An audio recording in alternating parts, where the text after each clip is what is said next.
We have the Lion here. I don't know if we've ever gotten the Lion before, but here's why I'm so obsessed with it and here for it. So I almost said the King. The Lion, right, is very much a King of Wands energy. Now, why I really love this is because King of Wands, actually, he is my favorite king, and here's why. Out of all the kings in the suit, he's my favorite king because he's the master of timing. And that is something I personally struggle with. I'm sure I'm not the only one, but he is the master of knowing when to move and when to be still. He always has all the energy he needs because he never wastes it. He always knows what offers are worth taking up, which ones are worth passing by, what, you know what, I'm going to take this half day because I have a feeling I'm going to need the energy a couple days from now. He is the master of timing. Because remember, the wands rule the realm of the actions that we do or don't take, particularly around the work that we love to do, or the relationships or aspects or projects or whatever pastimes that we are passionate about, right? Fascinating this is coming up in this way, especially with the activation point. It does feel like a time to be primed and ready and kind of building that momentum as opposed to like running off. It doesn't feel like it's quite time to run. It feels like it's a time to kind of wake up and activate. And it feels like that's what this month is. It's an activation. I do feel like you're going to be starting to see the first influxes. Because it's interesting because I saw people coming towards Aquarians, so new offers or offers of friendship, or going, hey, do you want to help me out with this? Do you want to partake in this? Do you want to partner on this? What do you think about this? How do you feel about this? Can I get your advice about this? It's that kind of proposition. And then we have a king coming up here, where traditionally when we think about kings, people go to kings to ask them for their help, for their guidance, for, whatever else. So it's really fascinating that we have the Lion coming up for February. Fascinating. I like it. It feels really, really good. Also, lions are a symbol of power and authority, right? And it's, in a way, I feel like it's commenting on a new power, a new authority, a new way of going about bucking the old system. We love that, don't we? Because they're like, yeah, yes. Let's see what's going on for Aquarius in February. Good Lord. Ooh, I like it so much. Aquarius. Did anyone know that Notorious B.I.G. song? I don't know, typing it to me. We just came out in our own reading, which is always a really good sign and very auspicious. And right off the top here, like, no waiting, first in line. So the star. Now, what's really fascinating about this is about being in the spotlight as well as like representing our Aquarian energy. Remember when I said that I saw like the star and then I saw the beams coming down and like an activation point? And then we have the lighthouse here with this beam of light. Remember I saw the star in the sky and then we have a starry sky. Hello. The star is also about wish fulfillment as well, but it talks about, and I feel like this is incredibly pertinent. There's an aspect of wish fulfillment. When you look at this pearl, right, inside the oyster, this is the product of basically irritation. It's kind of that saying of like, be careful what you wish for because you just might get it. In the book, this talks about, people tend to complain the loudest when they get what they want. It's true. We wish for things and then we get them and then it requires change of us, or fears come up, or we suddenly get afraid that we're going to lose what we just got. And it's a whole thing, right? And we find ourselves longing for the simpler times before we attracted this new job or this new relationship or this, right? So I feel like that's coming forth here and saying, first of all, get ready. Get ready. We're talking about wish fulfillment. We're talking about being the beacon, being in the spotlight. You're going to have offers. You're going to have people drawn to you for your advice, your partnership, whatever this is, in ways that feel a bit like, am I a beacon in the middle of the night? Yes, you're a beacon in the middle of the night. And it's interesting that this is coming to the forefront during Venus and Mercury in retrograde.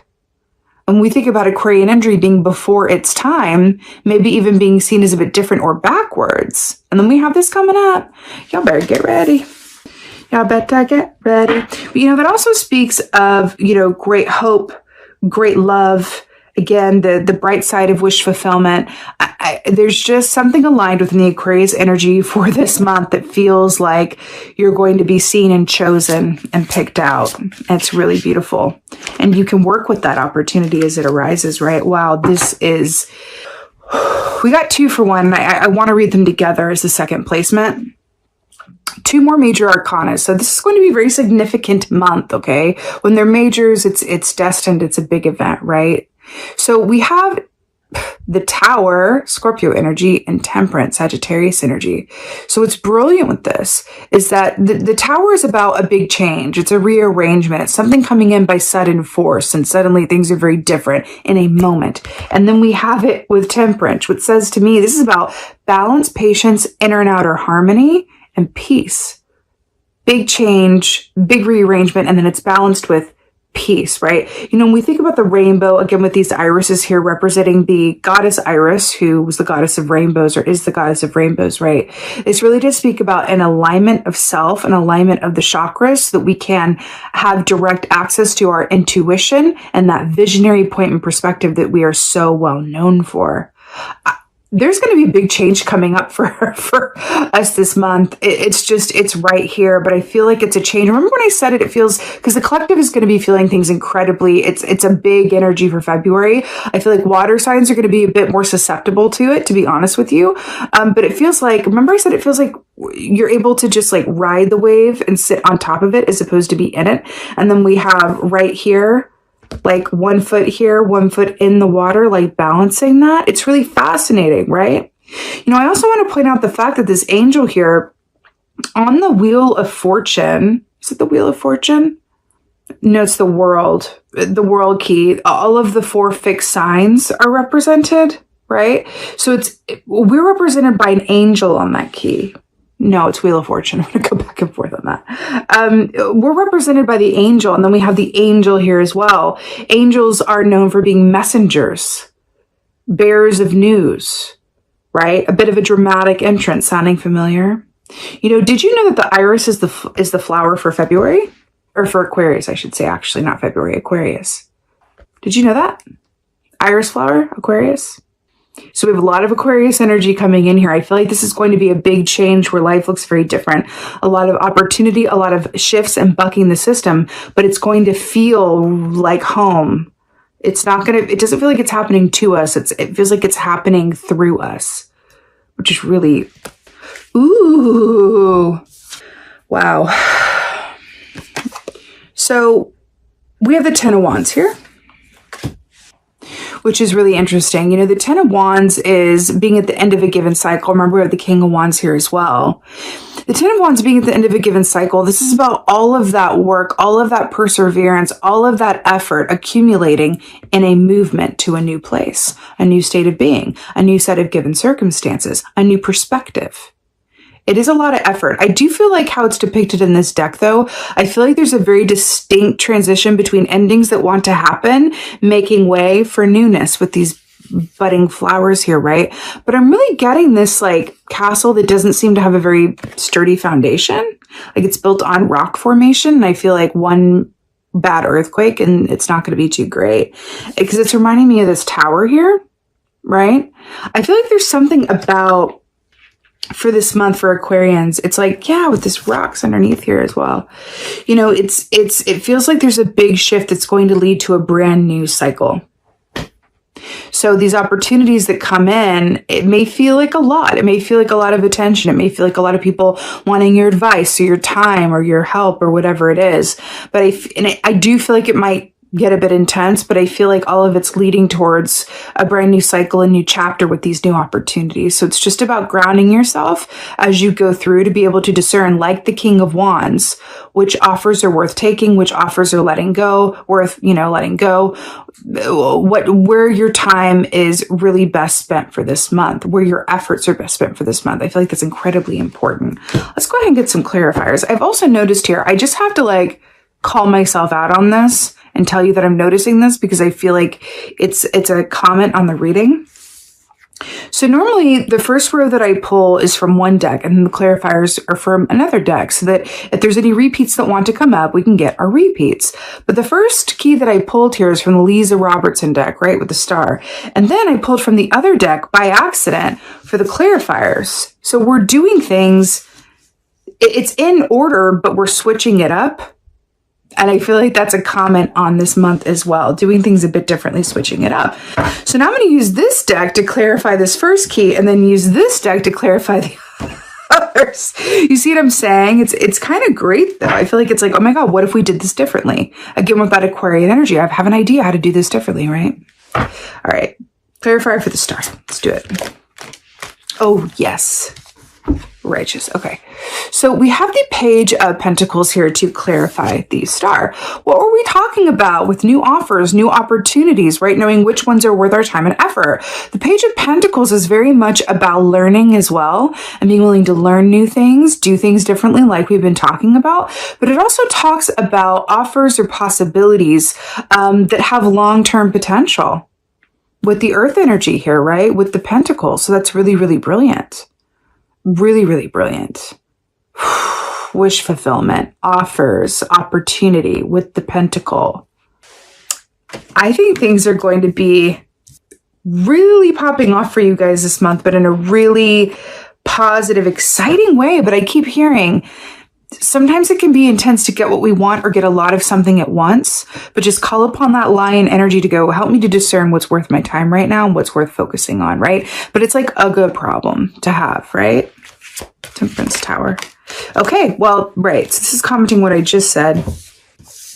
To clarify the Temperance and the Tower, we have the Seven of Wands. So this makes a lot of sense. So Seven of Wands is very much about the effort that you put in that pays off. Okay. This is kind of about, I always hear that John Mayer song whenever I pull this, is that I'm bigger than my body gives me credit for kind of energy. Where it's like, yes, there's going to be challenges within this month. And the fact that it's commenting on Temperance and the Tower, I feel like these challenges have to do with the collective energy as well. And then our response to that, not our reaction to it, but our response. So I do feel like this is going to, this wish fulfillment, these offers, this change of perspective, people coming to you, your change of perspective within and for yourself, it's going to require energy and focus because we have more wands here, back to the King of Wands, but you can call upon that lion energy to discern when and where and how you channel that focus and effort as the month goes on, right? I'm hearing stay balanced, stay aligned, and the more that you can do exactly as you want to do, as you choose to do, from a place of not obligation, but divine inspiration, the more you're going to keep this party going, the more people are going to be attracted to you, the more that beacon is going to be able to be lit, truly lit. Nine of Cups, wish fulfillment. Aquarius. You know, this is clarifying the Ten of Wands here. What do we talk about? All of this resulting in a new cycle, new movement, new energy, new chapter, a new chapter of wish fulfillment, getting what you want. But there's an aspect of getting what you didn't even know you wanted as well. Like you're like, oh my God, guys, this is the Tower. This is the Temperance. This is the Star. You have wish fulfillment all over this. There's something about the energy this month that is working from it feels like a cellular level with Aquarian energy, with everything that's going on, that we have an opportunity to work with this energy with the help of the lion, right? To be in a completely different place by the end of it. Or if not, because this is more like warmer months, if not by the end of the month, there are things that are going to be activated within this month that, depending on what you do or do not do, are going to lead to, because this is spring and summer, right? So we could be looking at the actions that you do or don't take this month, right? What you say yes to, what you say no to, really resulting in a very happy but different, drastically different change in circumstances that are related to wish fulfillment, right? As we go on throughout this, I feel like the rest of the half of the year, I feel like from now, spring into summer even. That feels like the length of time we're looking at here. And this is the beginning of that. Nine of Cups, wish fulfillment, but it's also about extremity. And then we also have the Ten of Wands, which is about extremity, right? So ground yourself, balance, and know, when to say yes, when to say no, and kind of like how to pace yourself, but also enjoy the ride. Because this is brilliant, well-deserved, and very timely. Let's get an oracle. I'm like, I think it might have been a minute since we've had an Aquarius reading that was like that, like boom, major arcana, like boom, 2 wish fulfillment keys. It's really, never had the lion before. It feels really, really exciting, actually. Let's go ahead and get an oracle. Oh my God, I just got shivies, darling shivies. So we have Blodavid here. She's like, what'd she call me? Blodavid. So this says, first of all, it's the number 33, right? Which is 6, which is, we're in a 6th year. So this is another synchronicity here. This says renewal, freedom, manifestation, authenticity. What did I say about being as much yourself as you could possibly be? And that's what's going to draw a lot of this energy to you. Hello and goodbye. Hello again. With the renewal, new cycles, new opportunities, manifestation, back to the wish fulfillment, freedom. Also the fact that she's, shown here with the owl. Let's talk about owl medicine briefly. That's being able to see others and ourselves incredibly clearly, but it's also a straight shot to our intuition, right? Again, I'm telling you, there's going to be so much that is coming to you beginning this month. You're going to be able to see the beginnings of it. And it's like, whoa, let me play this really mindfully, because this could set me up for a very different change of circumstances in a really a big way. This is not subtle. There ain't nothing subtle about Aquarians or this energy. Renewal, yes, bucking the system. Freedom, yes, a new, different way of doing things that is more fair, that is more, humanitarian-minded. Manifestation, back to the wish fulfillment, and authenticity, people being drawn to us for who we are as a unique being and soul, our unique perspective, our unique way of going about things, our unique way of giving advice or providing counsel. Live and work. Aquarians, this is my favorite Aquarian reading in quite some time, and I'm absolutely here for it. With that being said, I'm wishing you guys the most blessed February ahead. I hope you guys have very happy birthdays. Let me know when your birthday is in the comments below. I know I missed the last of January, but let me know. My birthday's coming up soon as well. I'm a Groundhog's Day baby, so / in bulk babies. Anybody else February 2nd in here? Along with that, a quick announcement. I announced this last month as well. I have a new Facebook group that is very much for intuitively minded, spiritual, metaphysically inclined people. It's a group that I've created on Facebook that is safe and private and uplifting and positive for people to talk about their intuitive development, to ask questions, to share stories, to talk about what's the energy doing right now? What are you feeling? Or whatever it is. So I would be so honored if you guys, it's mostly Aquarians in the group, I think.